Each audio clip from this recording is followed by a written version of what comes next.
morning host tonight. I'm Bobby McCready. It feels really weird that we took over the HLE podcast and we have the lifting crew basically on right now. Like we completely just kicked Carter off, told Cole to go hide and cry somewhere, and we are just taking over right now. And there's nothing they can do. And it's April Fool, so they really, really fucked up on this one. Or maybe it's a joke on us. Oh, true. I like that. This isn't a real podcast, is it? Never making it. Let me introduce those two lovely people speaking in the background here. We have our coaches from the Hunt Lift Eat Wadify side of our online program, and we have Coach Kylie and Coach Josh Rags. Hello, ladies and gentlemen. Hello. Good evening, good morning. This will be released tomorrow. So hope everybody's working out and getting some motivation while they roll these clips. That's true. We'll be in day 2 when this releases, so it's kind of pretty perfect timing of our new program that we're just launching. Which day I don't. Day 2 of what? I was just saying I don't want to steal any thunder away from you guys announcing it. So. Well, let's let Josh, because he's the newest here. Josh, what are we running right now?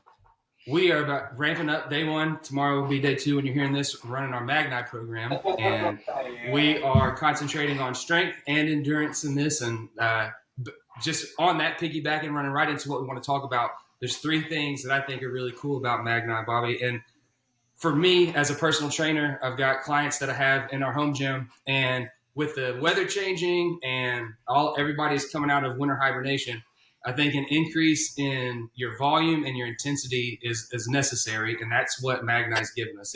It's taken all of the strength, all of the mobility that we maintained over the winter. It's taken the muscle that we built, those strength gains, and now we're actualizing them into something that's functional for guys and gals like us that use both our maximal strength and our endurance on a regular basis. So and that's to me, that's exciting because it's a challenge. You're coming. I mean, I was not lazy, but I didn't do a whole lot of running during the winter. Who likes to do that?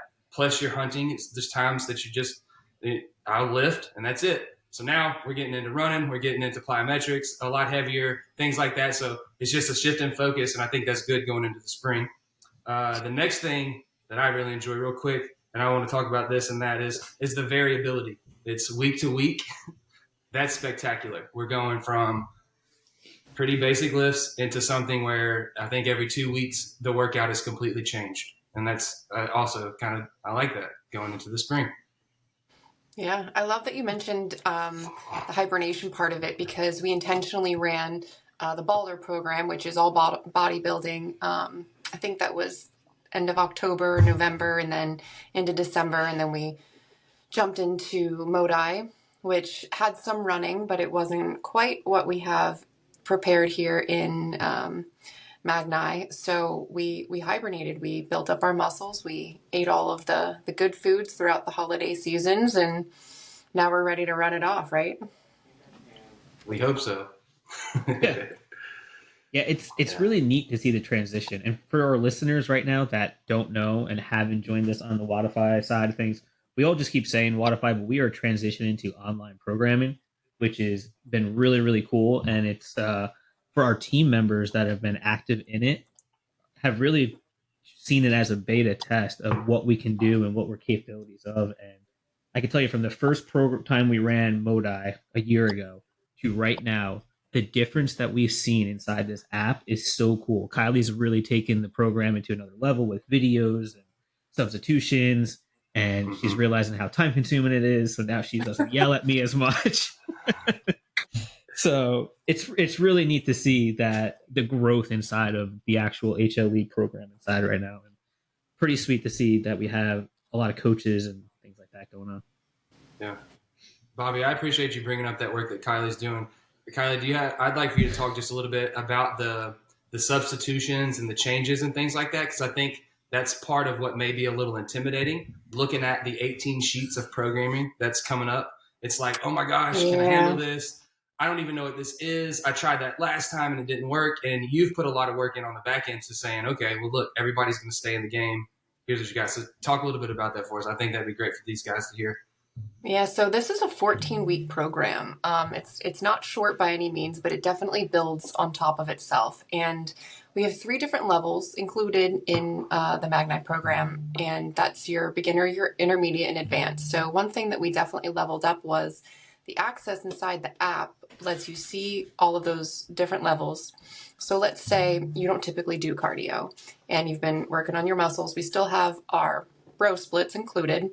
And then for the running portion, there's three different levels. So let's say you're an advanced lifter, but you're a beginner runner. You have the option to intermingle, part of that programming to fit what's best for you.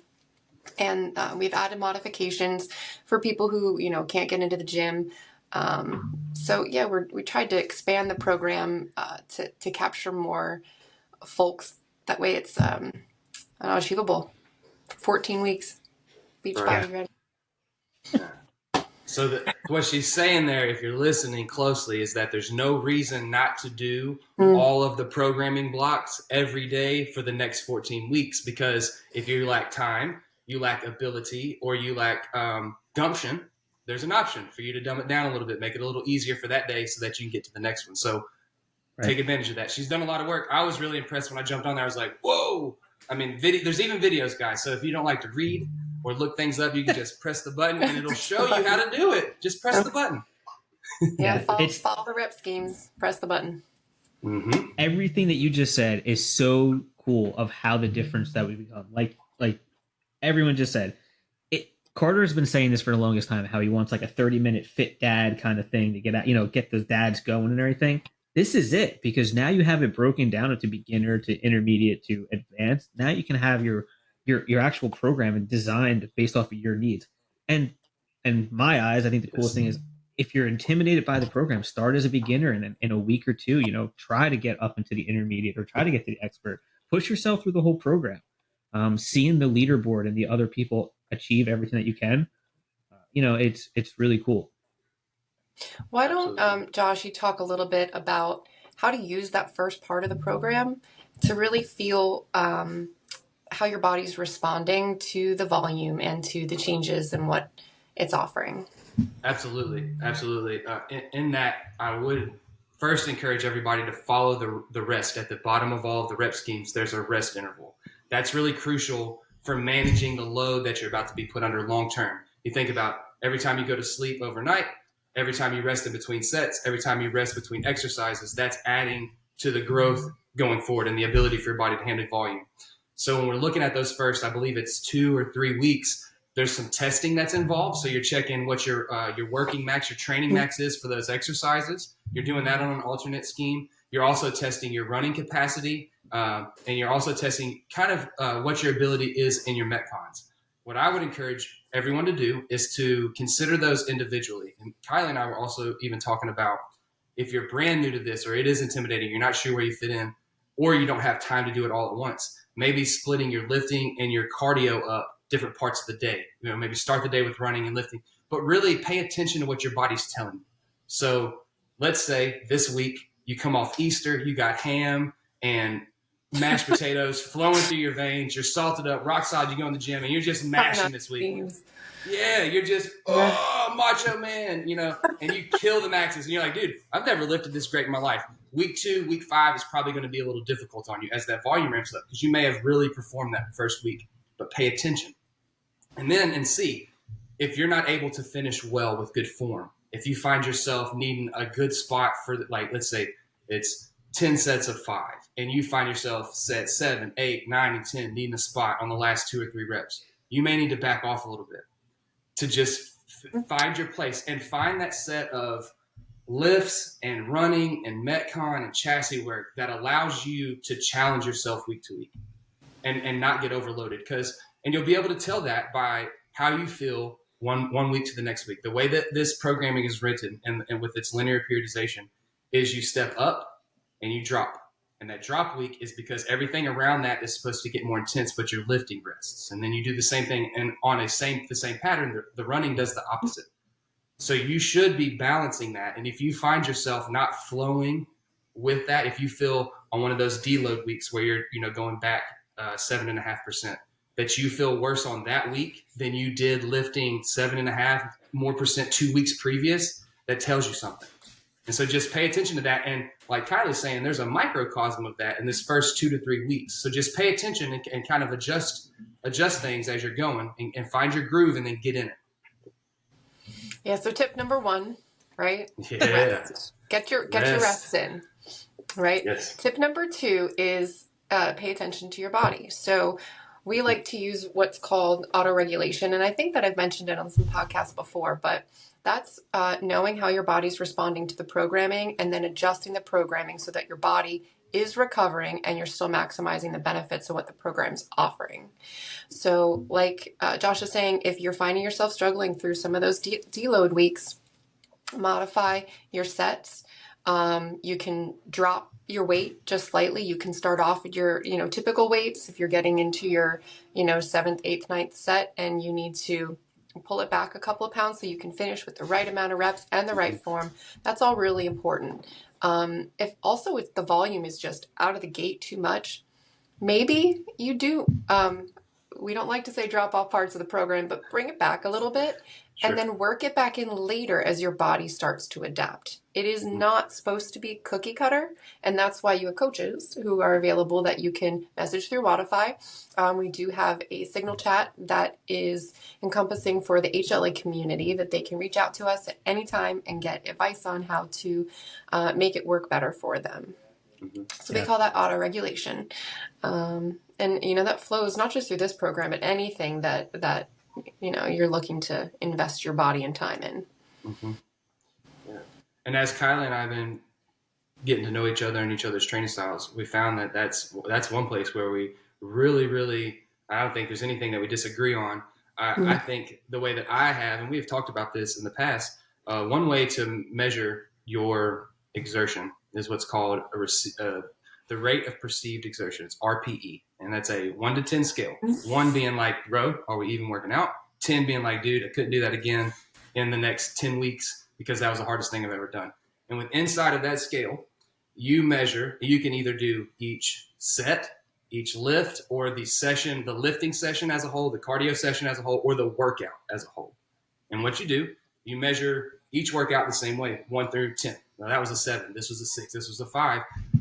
And you just keep track of that. And that is, I think that's the simplest way to start learning that auto regulation of understanding where you're at in your workouts. And what you can go back and do, especially using Wodify, is see, okay, 3 weeks ago I lifted at 80% and I did 8 sets of 5.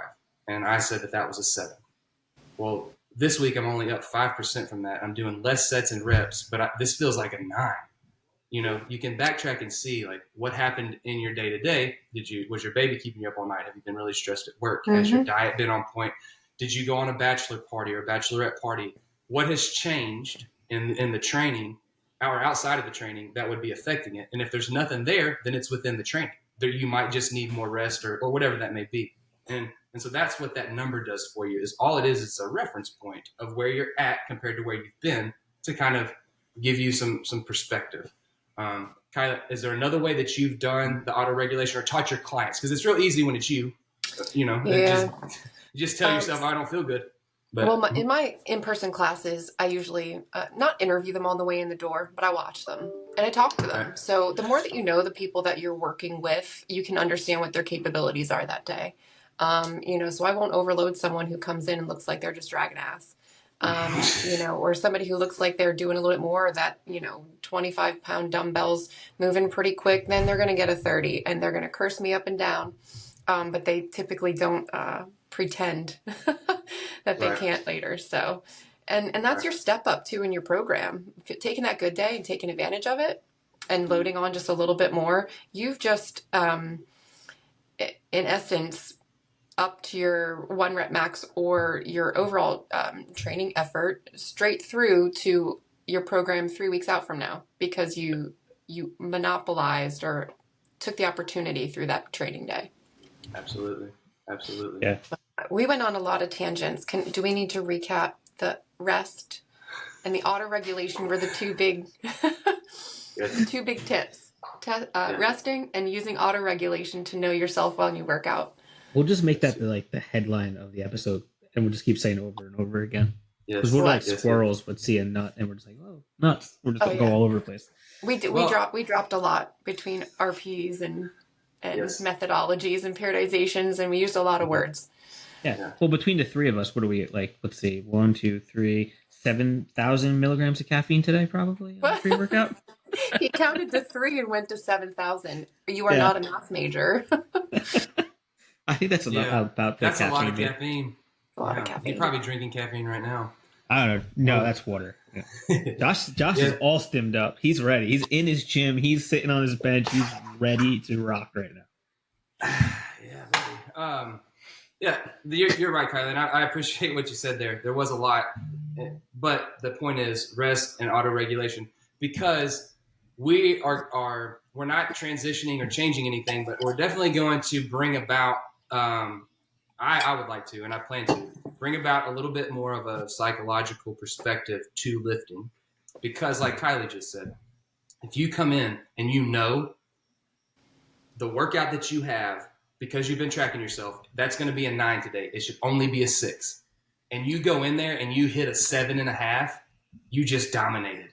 And when you're on the mountain, day 8, day 9 on a hunt, and you just don't want to get up because you haven't been having any luck, that is what changes that instance right there, is when you show up and you go above what you know you should be able to do. And then on those days where you know you can kill the workout and you do more or go above what the workout says, like you're saying, you're building a foundation for later on.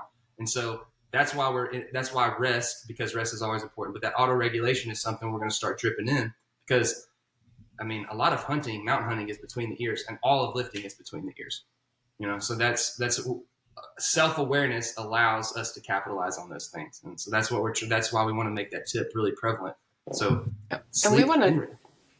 Go ahead. I was gonna say Well, I want to talk to you about it. Most of my classes, the people that have been most successful have been willing to be coached on the mental approach and understanding what was happening in their program instead of just doing the program because that's what's written on paper. And there are people who don't care. They're like, I'm just going to do this today. I'm walking in and I'm walking out. But people who actually invest a little bit of their brain cells into how that translates in their everyday life, just that day, and then the next week, and then getting onto the mountain, and the way that it bleeds into everything else, have been more successful long-term exercisers. So it's a huge benefit. Yeah. I don't want to get too good, Bobby. Good. No, go ahead, Josh. Yeah, go for it. I don't want to be too philosophical, but in a whole nation where everything is pretty easy, like we live really comfortably, we have to find places to challenge ourselves. And I mean, what a really cool way to challenge yourself, like some equipment like this back here, like go grab something heavy and just tax yourself. And that's how you're going to be as tough as your ancestors. They had to make a living doing it. You're just doing it for fun. Like, come on, there's so low stakes, but you could be so like sharp if you just put your mind to it, Yeah. Yeah, definitely.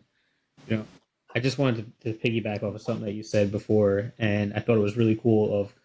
You get people that one haven't done a digital programming before, and they're just so used to doing the bro splits and the everything every day of the week, and they have never really dove deep into the programming world like this. And if we really look back, we had a lot of people that would message us, and Kyle was one of them. He said, "Holy crap! I didn't even realize. Like, I added 20 pounds to my deadlift over the last 2 months. I didn't even realize because I was tracking it through Wodify." And he's like, "I never would have guessed. Like, the digital program inside where you can tracks every workout that you do, and the history is there for you, so you can constantly see your progress." And like Josh was saying, if you did have a bad day or you went out on a bachelor party or something like that, you can note that in there and say, "Hey, this was a bachelor party day" or something. So when you're looking back in your history, you're not kicking yourself in the ass, and you're realizing that the progress is still there. So, Correct. just my spiel on the digital versus printing. I do it all the time for my lifting because I do run and I mix it up. So like I did an 8-mile trail run yesterday. And I know that when I was going to lift today, my legs were going to feel like trash. So like if it's the same program I would have done on a day maybe I didn't run the day before, and I know if I can hit the numbers, it's a godsend. But if I'm not, like I'm really pushing through. But if it's not, I give myself a grace for it because I know that my legs are already overloaded. I'm auto regulating that, hey, I've got to come down like 10 or 15% today. But that doesn't mean I've lost out on the programming's benefits just because I managed what I was doing within that workout. Absolutely. The workouts are cumulative and they build. Boom, boom, boom. Yes, just like absolutely. your calories. Yeah. Just like your calories in a week. It's not by day. It's not by day. In a month's time, if you've taken in, 50,000 calories instead of like, and only burnt 20,000 because you're sitting on the couch, it's accumulation of 30,000 calories fat. Yes. Or just Easter. Yeah. Absolutely. It's just a chop. There's another thing too, and I figured this out after I got out of college and had a bunch of periodization and programming built for me, by my strength and conditioning coach. If you max out and you only lift your percentages and you do a typical program and you get to the week before you max or 2 weeks before you max, you're doing 98 or 97.5%. If you don't fail along the way because of the amount of sets or reps that coach has you doing, you're never going to max any heavier. Because you're only lifting what your body's capable of. So you should fail. What we're trying to get everybody here to understand is why. Was it because the programming beat you? Good. That's what we build it for. Or is it because you beat yourself? That's on you. Figure that out. You know what I mean? And so that's not Bobby laughs. Bobby's like, well. Figure it the fuck out. No, sorry. Bobby's like, I don't fail. Fail? There's no failure here. There's no week in the wild, Josh. Yeah. You're on the wrong podcast for failures. Man. No, I'm just kidding. Yeah. Well, so listen, the next podcast is going to be failing properly. So, yeah. Oh yeah. Oh, without absolutely. a spotter, so that nobody's dropping bars on their chest. And Yes. Keep your catchers high. Yes, absolutely. Fall forward. Lots of things. Oh, this would be great. I'd love to fail a bunch of times at a squat. Well, so when I do my Olympic lifting or even front squats or back squats, because I like to teach people how to be independent with it, one of the first things I do is I will fail with the bar. I throw the bar, whichever way you're falling, you push the counterweight and what have you. And it scares people at first when they hear the weights fall on the ground. I've had people in another room think an accident happened because I'm just dumping the weights. But they understand that you can control your fail. In essence, if you don't have somebody with you, which is always, I don't know, it's a fun part of something I teach. It's failing. Yeah. Fail gracefully. You're good. I use assisted squat bars all the time. What do they call those? The Smith machines. Bobby's all into Smith machines. Yeah, he just has roast to roll on his Bobby Day. Yeah. Yeah, he just rolls his hands forward. That's why his wrists are so big. He just rolls it forward after he's done. Listen, I failed hard the other day. I got my boot on. I got a torn Achilles. I'm like limping gracefully. How do you do that at a Planet Fitness? It was a hockey game. Whoa! What? First off, somebody playing or you were watching? Off top. Yeah, I was running after the peanut guy in the stands, and he got. No, somebody off topic. Someone cross-checked me from behind, and I was on ice, and both my legs crashed into the boards, and that broke my fall. So, yeah, fun times.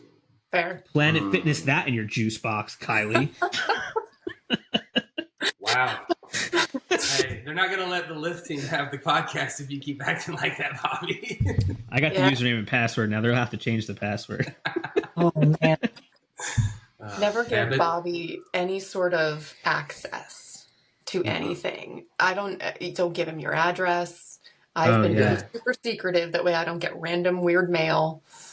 Yeah. Listen, I've listened to a lot of podcasts in my day like that from the start, and they always have like one guy that kind of talks for a while, and then they get a co-host that's like got a lot of spunk. I think Bobby's just vying for like the co-host spot. He just wants to be the co-host of all the podcasts now. Spunky Bobby. Yeah, Spunky Bobby.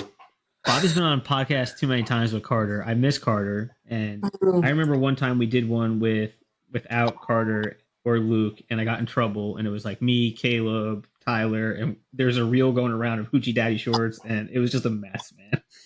I was probably the last host Luke, for a while. Yeah, Luke, if you're listening, I'll make sure that the lift team doesn't Hoochie Daddy short anything. We promise. So get some Hoochie Daddies. Well, I guess our tips kind of were a little all over the place, but I feel like we just wanted to really talk about what is on the horizon with the lift of Hunt Lifty, because we have so many podcasts out there with the hunting side of things, and we tend to forget how important the lifting side is. And it's really cool to see the lifting side growing so strong and so rapidly right now with online programming, a lot of community members, team members, and everybody jumping in with us. And that's one of the coolest things about online programming is seeing everybody else do this with you. It's not like you're just by yourself in the gym. Not only do you have the knowledge of all these coaches here, you also have the team backing you behind you. You know, and you see guys on the leaderboard, and you're like, "Well, shit, I better get out to that gym and get on that leaderboard too." So, really cool. I hope to see a lot of people jump in on the programming side. Like I said, we just started, so definitely jump in. You're not missing much right away. Um, we'll post the actual huntlifteat.wodify. I think it's on our website too. You go to huntlifteat.com, you can actually buy the Wodify link right through there. It's Yep. it's super inexpensive. It's less than a cup of coffee a day. I mean, that is investing in yourself for less than a cup of coffee a day is a pretty big piece of investment right there for yourself. Any closing remarks, Josh or Kylie? Rest, auto regulation. Don't forget it. So, yes, you are coming out of hibernation. Be careful. Embrace the program. Love the cardio. Auto regulate your body. There you go. Love it. And fail Don't be- gracefully. Fail gracefully and don't be scared to reach out. That's what we're here for. Yes. Yeah. Ask Definitely. questions. We're multiplying. It used to be just me, and then it was Kylie. Now we got Josh. The team's growing here for knowledge, and it's so cool. So definitely utilize all this knowledge we have here. Yeah. Love Well, it. I guess that's it for this week, and I hope we appreciate the hell out of you listeners, and I hope you really reach out and join us in the program, and we'll catch you all next week.